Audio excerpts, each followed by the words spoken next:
Means last 7 days strategies. बेटा देखो, बहुत सारी बातें करेंगे लेकिन स्टार्टिंग पॉइंट ये है कि आपको दो लोगों से दूर रहना है। एक जो दूर के रिलेटिव फ़ोन करते हैं और पूछते हैं कि पढ़ाई कैसे चल रही है, लास्ट 7 डेज़ के लिए भाई फ़ोन नोट उठाओ किसी का भी। और नेगेटिव फ्रेंड्स या बैड इन्फ्लुएंसेस जो आसपास हैं। आपका दोस्त आपको फ़ोन करके बोलेगा अरे मैंने कल NTA का मॉक दिया था, मेरे 200 आए, या मैंने अपनी कोचिंग का मॉक दिया था, मेरे 180 आए, या फॉर दैट मैटर लेटर से 250 आए। अब बेटा देखो, वो उसकी सच्चाई है, अब अपनी सच्चाई के साथ रहो। तो ऐसे कम्युनिकेशन को अवॉइड करो जहाँ कंपैरिजन होता है। अब उसको जाने दो, चाहे वो आपका इमीडिएट फ्रेंड भी हो, उसके इंटेंशन हो सकता है आपके लिए अच्छे हो, बट वो एक तरह से डिस्ट्रैक्शन है इस समय आपके लिए। इस समय सबसे अच्छा कम्युनिकेशन अगर आप कुछ कर सकते हो तो टॉक टू योर पेरेंट्स। अगर आपको मन की शांति नहीं मिल रही है, talk to your honest teachers. इन दो चीज़ों से ज़्यादा मैं आपको कम्युनिकेशन करने के लिए नहीं बोलूँगा। बाकी चीज़ पे अब सब्जेक्ट वाइज बात करते हैं। देखो बेटा, फिजिक्स से स्टार्ट करते हैं। बीइंग ए फिजिक्स टीचर, देखो अगर मैं आपको बोलूँ फिजिक्स में नए क्वेश्चन सॉल्व करो तो बेटा वहीं रुक जाओ, एक भी नया क्वेश्चन सॉल्व नहीं करना है। आपने जीरो से लेके अब तक कुछ भी तो वैल्यू ऐड की होगी पिछले 2 सालों में, अपने अंदर कुछ तो ऐड किया होगा। आप वो उनको रिविजिट करो जो भी आपने ऐड किया है अपने अंदर। अब देखो, मैं फिजिक्स के लिए एक सिंपल सी बात बोलता हूँ, 7 डेज बचे हैं। वर्क एनर्जी, पावर, EMI, इन सब के टफ क्वेश्चन करने की कोई जरूरत नहीं है। आपको क्या करना है, मैं एग्जाम्पल दिया हूँ। कोई भी ऐसा टॉपिक जो किसी समय आपको टफ लगा हो, उसके क्वेश्चंस को मत करो अभी। कोई भी ऐसी चीज़ नहीं उठाओ जो पहले आपको हार्ड लगी हो या आपको प्रॉब्लम क्रिएट की हो। ऐसे टॉपिक्स उठाओ जिनका वेटेज उतना ही है और वो रिटेंटिविटी चेक करते हैं कि दिमाग में मेरी कितना है, मैं डायरेक्ट टिक कर दूँ। टिक बेस्ड क्वेश्चन की प्रिपरेशन करो। Like in this period 7 days go for wave optics की बेसिक थ्योरी।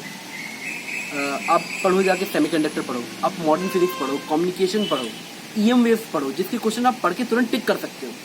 ऐसे क्वेश्चन आपको अभी शायद हल्के लगें क्योंकि आपके लिए अभी भी कंपैरिजन है कि कितने हार्ड क्वेश्चन आप लगा रहे हो। अरे आपका दोस्त आपसे अच्छे क्वेश्चन लगा लेता है, बेटा कोई फर्क नहीं पड़ता। स्कोर मैक्सिमाइजेशन ही आपका टारगेट होता है। आप अगर किसी तरह से ठंडे दिमाग से अपने नॉलेज गैप्स को फिल कर लो जो इजी चैप्टर्स हैं उसमें, तो आप एटलीस्ट 150 मार्क्स, 150 मार्क्स वहां कर चुके होगे बेटा। अब देखो, फिजिक्स में मैंने आपको बताया कि आपको अभी इजी चैप्टर्स को टारगेट करना चाहिए। केमिस्ट्री की बात करता हूँ बेटा, फिजिकल के लिए बिल्कुल मत जाओ। बच्चे लास्ट मोमेंट पे देखो, अभी उनके बच्चों का माइंडसेट होता है numericals are like exam for them, पर ऐसा एग्जाम में नहीं होता है बेटा। आप केमिस्ट्री का पेपर उठाओगे ना, तो मैं आपको एक बड़ी अच्छी चीज़ बताता हूँ। एक हिंदी में कहावत है कि लौट के बुद्धू घर को आया।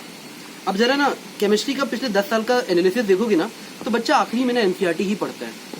जब उसके दिमाग खुलता है ना कि चलो NCERT से ही चीज़ें आएंगी। अब फिजिकल का लेवल देखो, NCERT में ज़्यादा नहीं है और ना ही कोई 10 साल में कोई टफ क्वेश्चन बहुत ज़्यादा आए हैं JEE मेंस में। बेटा JEE मेंस कुछ हार्ड नहीं आता। अब देखो, मैं फिजिकल की बात कर रहा हूँ, आपको बेसिक पढ़ना है, बस उसको साइड करो। इस 7 दिनों में फिजिकल नहीं पढ़ना है। अब अगर मन कर रहे हैं तो हल्का हल्का फॉर्मुला लिस्ट को एक बार देख लो, वरना साइड करो। इन 7 दिनों में आपको किसकी थ्योरी पढ़नी है, इनऑर्गेनिक और ऑर्गेनिक की। बेटा biomolecules, chemistry in everyday life और जो एनवायरमेंटल केमिस्ट्री, इनको खोज खोज के टारगेट करो। सबसे एक एक क्वेश्चन गिरता है एग्जाम में, इनको निपटा देना जल्दी जल्दी, खोज के क्वेश्चन करना है इनके एग्जामिनेशन में। अब आते हैं मैथ्स में। मैथ्स के लिए ना बेटा कोई लास्ट डे स्ट्रेटजी नहीं होती है कि लास्ट 7 डे में कोई स्ट्रेटजी बना ली। मैथ्स वही है जो 2 साल में आपने किया है बेटा। फिर भी मैथ्स के लिए मैं इतना सजेस्ट करूंगा, कुछ हल्का सा शॉर्ट रिवीजन करो और कुछ लिमिटेड पर टॉपिक 2 या 3 क्वेश्चन से अपने आप को जज करो। जज भी मतलब लाइक सॉल्व करो, जज मत करो, सॉल्व करो 2-3 क्वेश्चन सॉल्व करके। ये स्ट्रेटजी रहेगी। अब बेटा देखो, कुछ चीज़ें मुझे और समझानी है, मैं उस पर आता हूँ जल्दी से। आप अगर बच्चे आपके सारे दोस्त ना इस समय पर डे 2 या 3 मॉक दे रहे हैं तो उनसे दूर रहो। अपने आप को भी मना करो अगर आप कर रहे हो तो। अभी इन 7 दिनों में all you have to do is, हर दूसरे दिन 2 दिन बाद एक मॉक दो और उसको एनालिसिस करो कि तुमने टाइम मैनेजमेंट कैसे की थी। बेटा देखो, कुछ ना ऐसे एक चालू बच्चा ना, चालाक बच्चा, उसको 2 घंटे 30 मिनट में पेपर खत्म करना आना चाहिए, ताकि वो आधा घंटे में अपना खोज के आसान क्वेश्चन दोबारा करे, रिविजिट करे।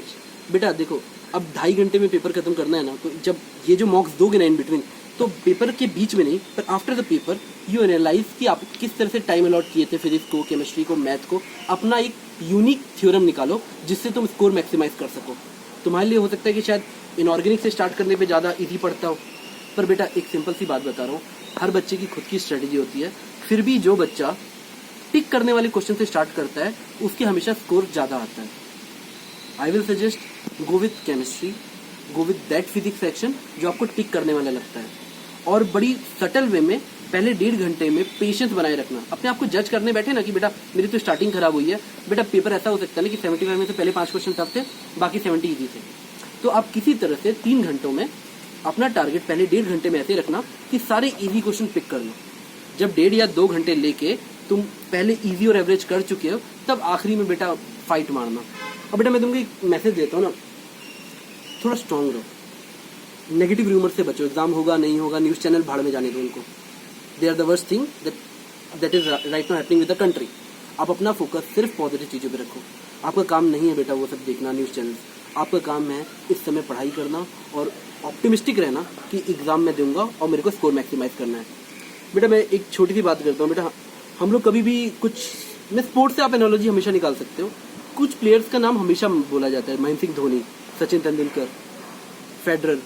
ये बेटा हमेशा ना जब क्रिटिकल मोमेंट आते हैं ना, तब they perform very well under the pressure. क्यों? इनका दिमाग ठंडा रहता है। आप जरा सोचो ना बेटा, जस्ट मैं एक छोटा सा एग्जांपल देता हूँ। बेटा सचिन ने वनडे में सबसे पहले 200 रन बनाया था। किसी को नहीं पता, वो मैच से 2-3 महीने पहले, मतलब जो अखबार के हिसाब से 2-3 महीने पहले उसने पूरी प्रिपरेशन की थी फॉर 200 नॉक। बेटा कोई नहीं देखता कि आप रूम में बैठ के क्या कर रहे हो। बाद में लोग ताली बजा के फेक स्टोरीज बनाते हैं, अरे वो तो दिमाग से तेज था, तो वो था। बेटा कुछ नहीं होता है, जो जैसा दिमाग ठंडा रख के प्रिपरेशन करेगा उसके वही मार्क्स रिफ्लेक्ट होंगे। तो आप लोगों से एक छोटी सी गुजारिश है, इन 7 दिनों में थोड़ी स्ट्रेटजीज पे ध्यान दो, नेगेटिव चीज़ों से दूर रहो, और हो सके तो अपनी गार्जियंस से आशीर्वाद लो, वो सबसे ज़्यादा काम आता है।